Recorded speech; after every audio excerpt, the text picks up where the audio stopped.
Food safety is an important part of public health.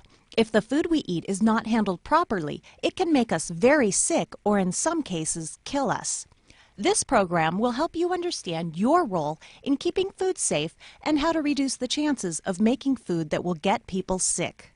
In Riverside County, it is required that anyone who works in public food service must get a food worker certificate. The information presented here is designed to help you with the exam and with your job as a food worker by giving you basic food safety knowledge. We'll also give you an idea of what things the health inspector will be looking for when they do an inspection. Food protection should be important to everyone, but as a food worker, you are also responsible for keeping food safe for the public every time you go to work. Food also includes some things that you might not have thought about, like drinks and ice. Mishandling of these can make people very sick. Our bodies need food to stay healthy and strong. Sometimes the food we eat can make us very sick if it is not made safely. When someone gets sick from something they eat or drink, we call it a foodborne illness. Having a foodborne illness can feel a lot like the flu. Someone who has a foodborne illness would probably complain of upset stomach, vomiting, diarrhea, fever, and chills. Each time a person goes out to eat, they're trusting that the food being served will not make them sick. You, the food worker, play a very important role in making sure that people do not get sick from the food and drinks served by you. So why does only some food make people sick? What makes it bad? Sometimes food can become unsafe when it has something in it or on it that is not normally a part of it. This is called contamination. There are different types of contamination. Let's look at them. Physical contamination. This happens when something you can see and feel gets into a food item. Some examples of this would be hair, glass, metal fragments, fake fingernails, or even flies. Chemical contamination. This can occur when a chemical like a cleaner, bug spray, or medication gets into a food item. An example of this could be storing bleach or floor cleaner on the shelf above the food preparation table. One accidental bump and the bottle could spill on the food. If a person eats food that has been chemically contaminated, they could be poisoned. Pathogenic contamination. This is the kind of contamination that is the most dangerous because it is impossible to see. These tiny germs, called pathogens, can end up on food and become thousands of germs. Some germs are more dangerous than others. Pathogens are germs that cause disease and include bacteria, viruses, fungi, and protozoa. It's hard to tell if food is contaminated with these types of germs. The food will look, smell, and taste normal, maybe even great. People will usually think that the food is okay and eat it, germs and all. Each of these types of contamination could cause a foodborne illness, but the most common cause by far is bacteria. Babies, small children, pregnant women, very old people, and those who are already sick are more likely to get a foodborne illness because their immune systems are not as strong. Bacteria are everywhere and on everything. Pathogenic bacteria, the bad bacteria, can be found naturally in most types of food. They can also live on the surfaces around the kitchen and even on you. You might not even realize it since the germs are not visible. If you don't protect the food, those germs will end up in someone's meal. Bacteria can be transferred to foods where they are not normally found. This is called cross-contamination. Cross-contamination happens when the bacteria from one type of food comes in direct contact with another type of food. A good example of this is using one cutting board for different types of food without washing it between uses. Raw chicken is known for carrying lots of harmful bacteria. If raw chicken is placed on a cutting board, these bacteria will get all over the surface. If the same cutting board is used to cut vegetables, the bacteria will then be transferred to the vegetables. The vegetables are now contaminated with bacteria. Another way that food can become cross-contaminated is by food workers themselves. In fact, anything and anyone that comes in contact with food has the potential to contaminate that food.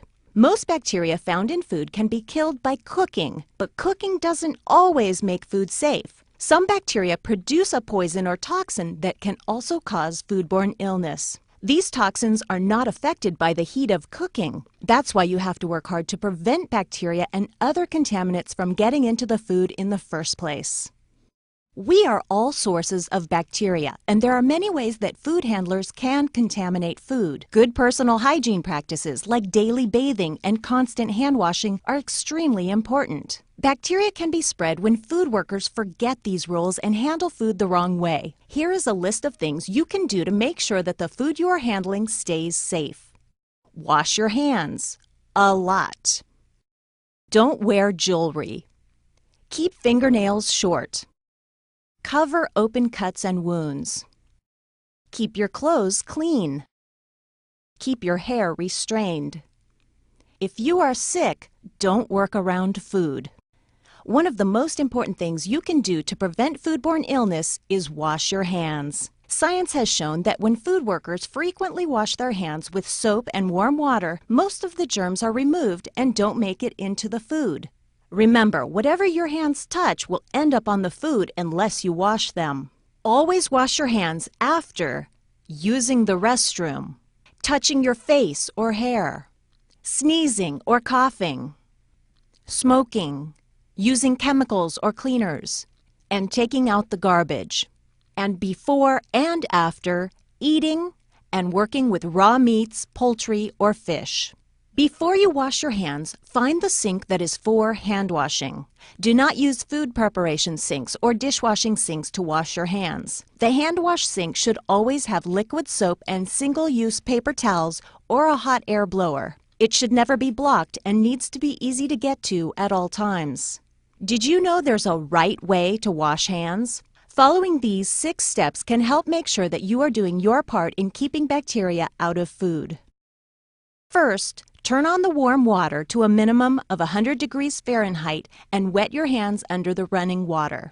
Next, put some liquid hand washing soap in your hand. Wash your hands for at least 15 seconds.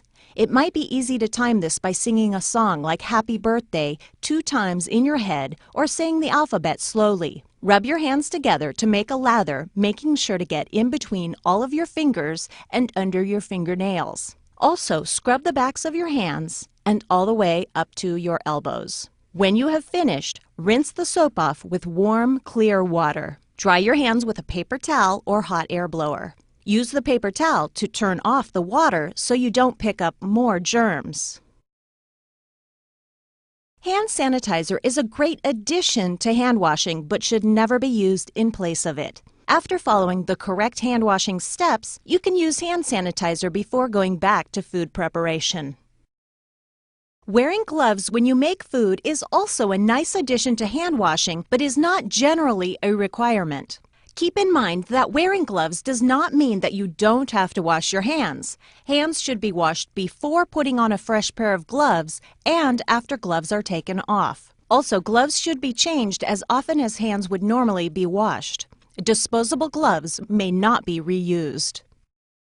When you are making food, you should not wear jewelry that could get in the way or spread bacteria. The state law says that if you wear anything more than just a plain wedding band, you must wear gloves when you are working with food.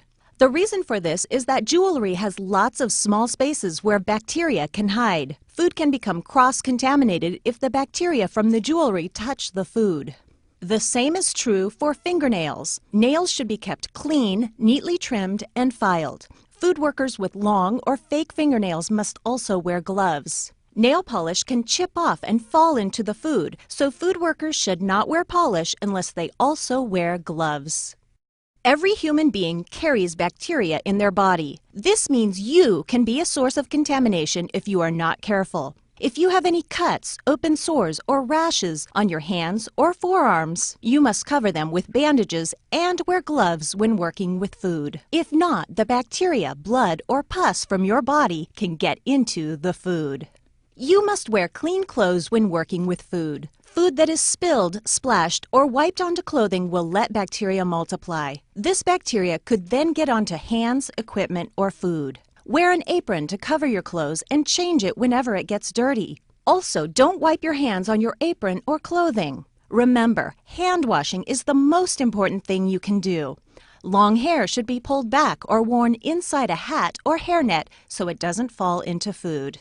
If you are sick, you can get everyone around you sick. This includes those whose food you are making. It is very important to stop handling food or utensils if you think you are sick. Food workers that are coughing, sneezing, or have a runny nose that doesn't stop should stay home or be moved to a job duty that does not involve food or utensils. For really bad illnesses, especially those that can be passed along through food, the food worker cannot come to work unless they are no longer sick. As we've discussed, some bacteria can be found naturally in food and others can get into food through bad food handling practices. Our bodies can usually fight off small numbers of bacteria. Bacteria become dangerous when they are given the chance to multiply. It takes time for bacteria to multiply. In the right conditions, the number of bacteria can double as quickly as every 20 minutes. So if you start off with one germ, in 20 minutes it will split and you will have 2. Another 20 minutes, the 2 will become 4, then 4 will become 8, and so on. At that rate, there will be more than 1 billion germs after 10 hours. Some bacteria can get someone sick with just a few bacteria, especially if the person has a weak immune system. In this picture, you can see that if bacteria are allowed to keep splitting, it doesn't take long for food to become very dangerous. So how do we keep these bacteria from multiplying? In order to keep growing, bacteria need several things: food, moisture, time, and a temperature that allows growth. If we can control at least one of these factors, we can stop the bacteria from multiplying and keep the food safe. Typically, many of the foods we eat are very moist and a perfect place for bacteria to grow. These foods are usually called perishable and can go bad if they are left out at room temperature. Another name for them is potentially hazardous foods, or PHF for short. Most bacteria can multiply quickly while living in or on potentially hazardous foods. Some examples of potentially hazardous foods are dairy products, eggs, meat, seafood, and even foods that have already been cooked. We have to handle potentially hazardous foods very carefully in order to limit the growth of bacteria. The best way to keep bacteria from growing in potentially hazardous foods is to keep them at the right temperature. There are 2 ways that you can do this. You can either keep potentially hazardous foods cold at 41 degrees Fahrenheit or colder, or hot at 135 degrees Fahrenheit or hotter. The temperature range between 41 and 135 degrees is called the temperature danger zone because these are the temperatures where bacteria grow best. Sounds easy enough, right? Either keep the food cold or hot. So what can you, the food worker, do to make sure that potentially hazardous foods stay safe and out of the temperature danger zone? Well, you can't tell by looking at food if it's hot or cold enough, and feeling it with our hands is not a good option either.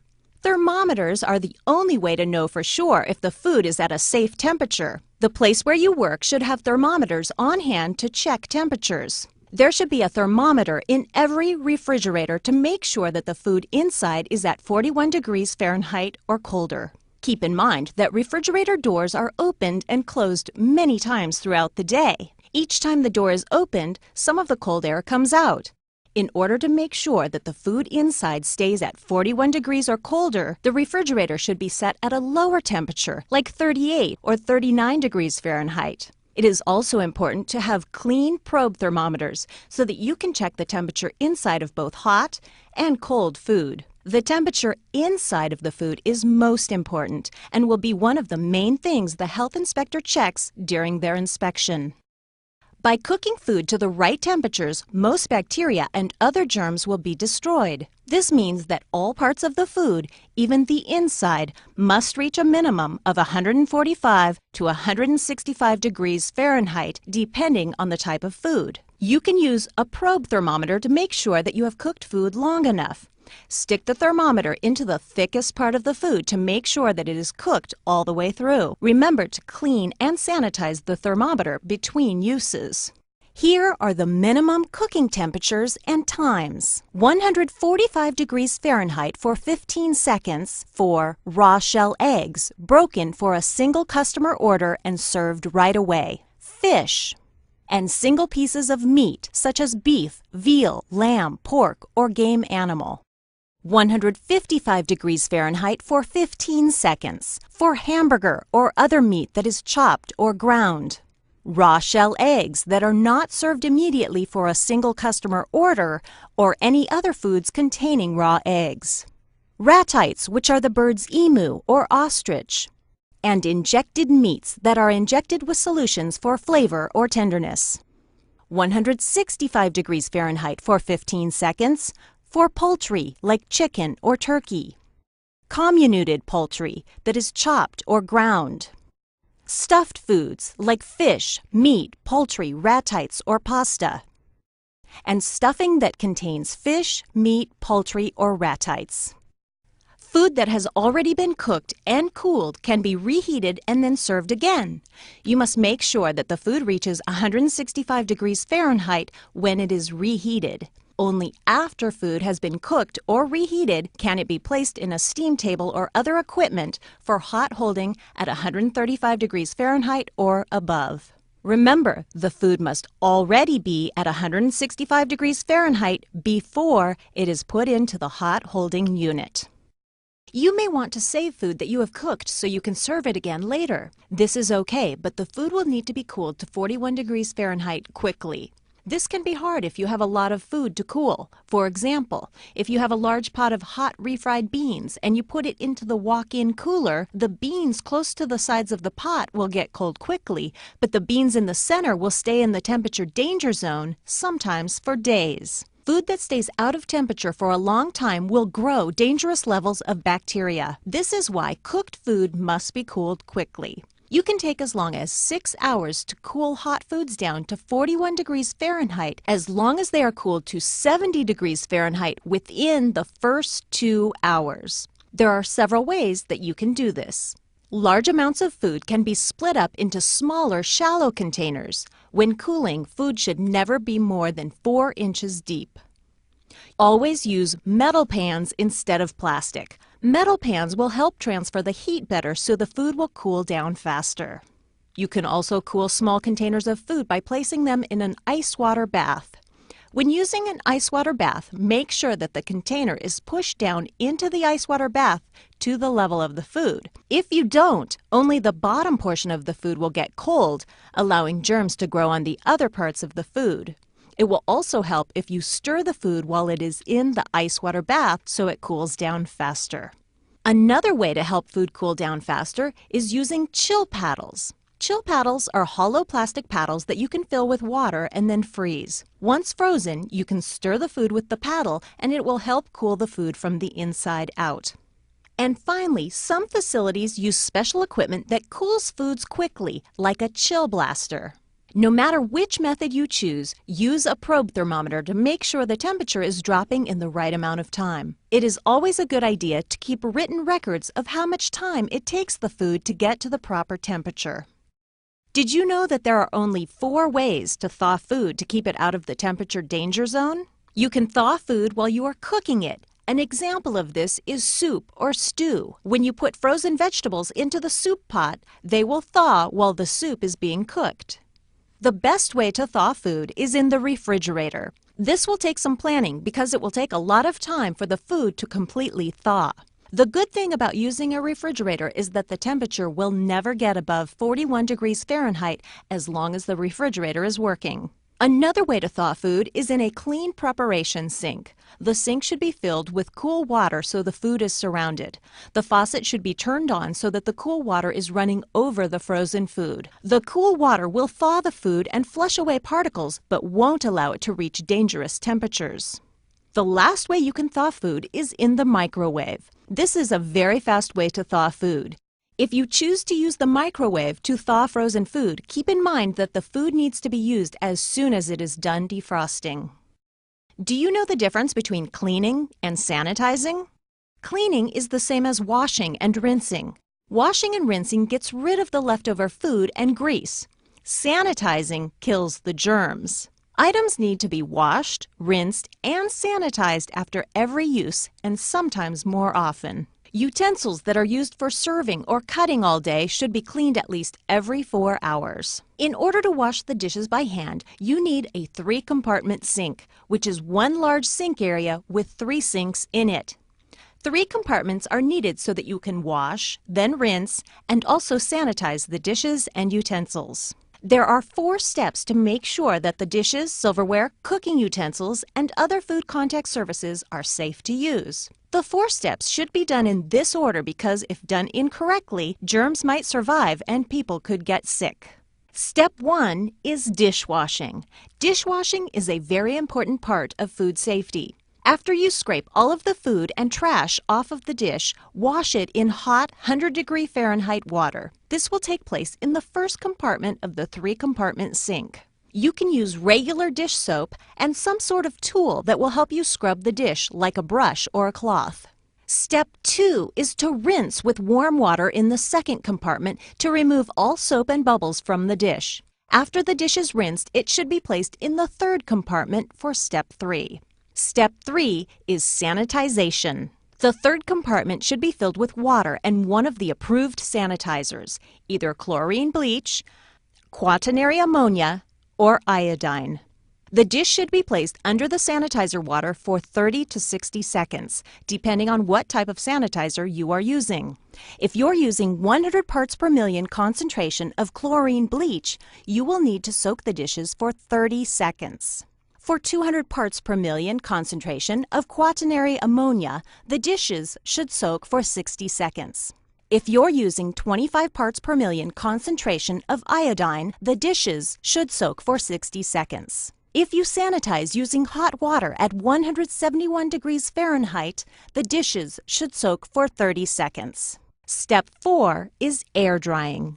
After the dishes have been washed, rinsed, and sanitized, they should be air dried and then put away. Do not use a dish towel to dry them or you might recontaminate the dishes. No matter which method you use to sanitize the dishes, you will need to use testing strips to show that the dishes are getting sanitized.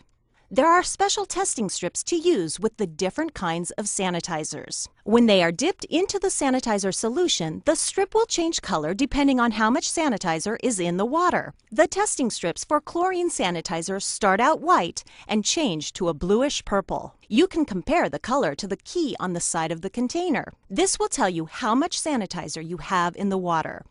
The chart below shows that chlorine sanitizer should measure 100 parts per million, or ppm. That means for every million parts of water, you would add 100 parts of chlorine. This is about 1 capful of bleach for every gallon of water. At 100 parts per million, chlorine sanitizer will kill bacteria. If the reading on the strip is lower than 100 ppm, then you will need to add more sanitizer.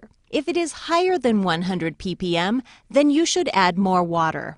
Keep testing the water until you get the right mix of water and sanitizer. The strips for quaternary ammonia and iodine sanitizers can be used the same way. Follow the chart to make sure you have the right amount every time you set up the sanitizer solution. Some places have machines that will automatically wash, rinse, and sanitize the dishes. Dish machines are pretty easy to use, but they still need attention. Some dish machines use chemical sanitizers, similar to those we talked about for hand washing dishes.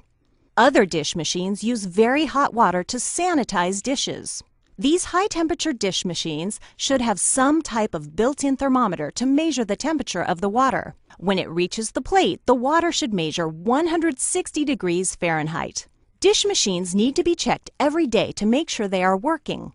It is best to check the machine in the morning before any dishes are run through it. That way, if there's a problem, you can fix it before the machine is used. For high-temperature dish machines, you will need to test that the water is reaching at least 160 degrees Fahrenheit in order to sanitize the dishes. This temperature can be measured with disposable heat strips that look like stickers but change color when they get hot. Dishes and silverware aren't the only things that need to be cleaned. Floors, walls, ceilings, equipment, and shelving all need to be kept clean and in good repair. If it is used daily, it should be cleaned daily. Some things even need to be cleaned every 4 hours. Make sure that you are cleaning in those hard-to-reach areas underneath, behind, and above shelving and equipment. Don't forget the restrooms and trash areas. Bacteria can live there too. It's a good idea to keep a schedule of cleaning so that nothing is left out. There are some things that are too large to fit in the sink or in the dish machine. These items must be taken apart and cleaned where they are. For instance, the mixer is too large to fit in the dishwashing sink, but it breaks down into smaller pieces that will fit. The process will follow all of the same steps that we talked about earlier. First, it should be washed in place with soap and hot water. Take a bucket of soap and water and a cloth right over to the area where that large piece of equipment sits. Then the equipment should be rinsed in place by using a clean, wet cloth to remove the soap. Sanitizing in place is a snap. Just fill a spray bottle with a mixture of sanitizer and water, test it with a test strip to make sure it's the right amount, and then spray the sanitizer on the surface of the piece of equipment. Don't forget to let it air dry so the sanitizer can do its job. As a food worker, you will probably use wiping cloths from time to time. These cloths are used to wipe down counters, tables, or food prep surfaces. Using wiping cloths is fine as long as they are used for one purpose only and stored correctly to prevent bacteria from growing. After a cloth has been used, it should be stored in the sanitizer solution. If not, each cloth should be tossed into the laundry hamper right after it is used. No matter if the sanitizer is used to hold wiping cloths or to sanitize dishes, it needs to be changed out from time to time. The sanitizer will get used up and there will be nothing left to kill the bacteria. Test it often. If the testing strip shows that the sanitizer level is too low, it should be drained and replaced with a fresh mixture. If there's not enough sanitizer in the bucket, you're left with a bunch of dirty water with lots of germs to spread around. Food protection is a very important job. As a food worker, it's your duty to protect the food from the moment it comes in the door until it's served to the customer. When food is delivered, you should look at it carefully to make sure it's not damaged, contaminated, or tampered with. Cold foods should be delivered in a refrigerated truck or packed in ice. If you do not feel that the food that has been delivered is safe, you should not accept the order. Never accept dented cans, damaged packaging, or potentially hazardous foods that are in the temperature danger zone. Once the order has been accepted, it should be put away as quickly as possible. You should always store food inside the building and in an area where it will be safe. This means that food should be stored in areas that are only for food storage. Never store food in the same place as cleaners, chemicals, or personal items. In a refrigerator, the way the potentially hazardous foods are stored is very important to food safety. Raw meats and shell eggs should always be kept on the bottom shelf below other types of food. Produce and foods that are ready to eat should be stored on the very top shelf. If not, the juices and drippings from the raw meats might fall onto the vegetables and then, yes, you guessed it, cross-contamination. The raw meats and eggs should also be kept separate from each other. You wouldn't want the juices from the chicken to get on the beef or an egg to break and fall onto a raw hamburger patty. Cross-contamination is dangerous, so be careful where you place things in the refrigerator. Food containers should be covered and labeled. They should also be stored at least 6 inches off the floor. This will make it easier to clean the floor and allow more airflow. Sometimes people forget that ice is also a food. Even though it is cold, there are some germs that can grow in ice. Ice should be stored in an area where it is protected from contamination. Ice that is going to be used in drinks should not be used to keep other food items cold. Also, you should never use your hands or a glass to scoop ice. Only use a clean ice scoop. When food is prepared, there are many ways that it can become contaminated. You, the food worker, can take the following steps to keep food safe. Wash your hands often. We've said it before and we can't say it enough. Hand washing is very important to food safety. Never smoke, eat, or drink in food preparation areas. Use the employee break areas for these activities. Prepare raw food separately from ready-to-eat food. Cutting lettuce on the same cutting board where raw chicken was just sliced is a surefire way to spread bacteria. If possible, use separate cutting boards and knives for different types of food. If not, just remember to clean and sanitize the cutting boards and knives between raw and ready-to-eat foods. Use the preparation sink when preparing food. Mop sinks, dish sinks, and hand washing sinks are dirty and can pass bacteria or chemicals to the food. Make sure to clean the prep sink before each use.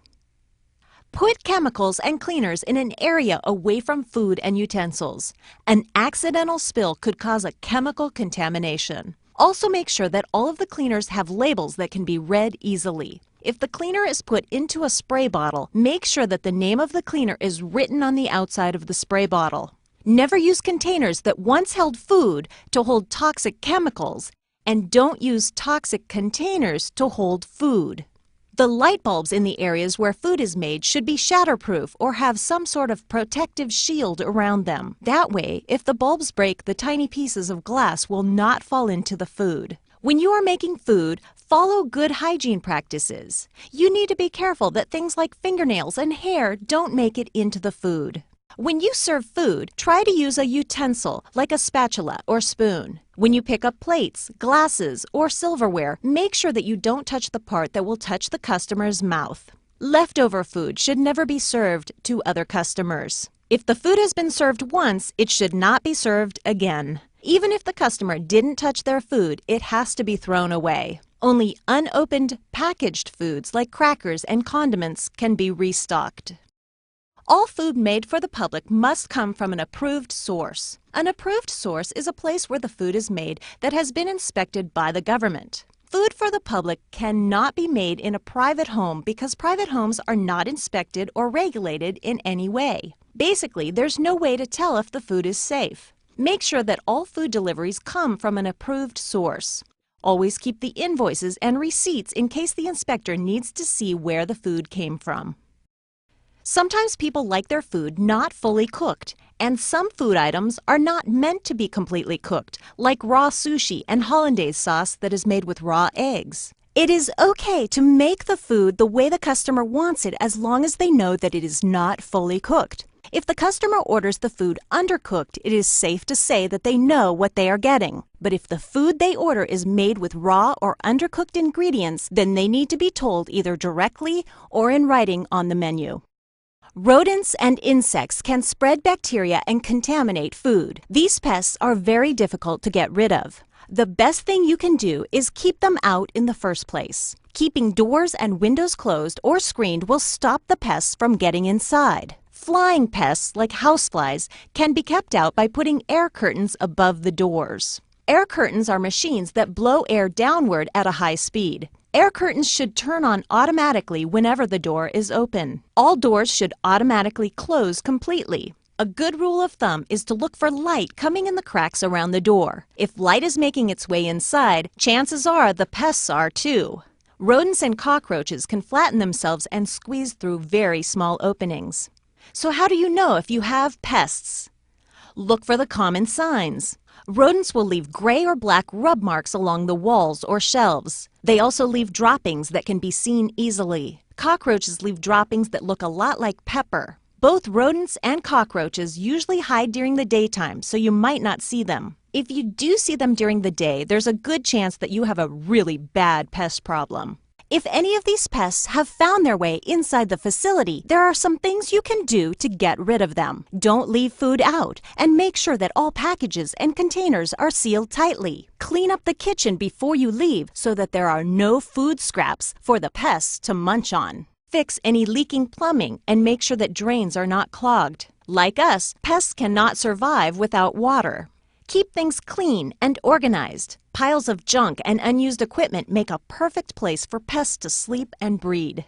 Fill all holes in the floors, walls, or ceilings. Cockroaches live in very small places. Even a tile that's starting to come away from the wall could be a perfect roach bed. Flies like to breed in garbage, so make sure that the trash bags are tied tightly and that the lids of the dumpster are kept closed. The dumpster should be emptied at least twice a week. Keep the area around the dumpster clean and tidy. Don't pile trash bags or boxes on the ground, and make sure that the grease bin is clean and covered at all times. If you've tried all of these suggestions and pests are still a problem, you may have to use some form of pest control. There are lots of different traps and pesticides out there, but be careful because only a few can be used around food. Many of the bug sprays that you find in stores are not allowed around food. Check the label.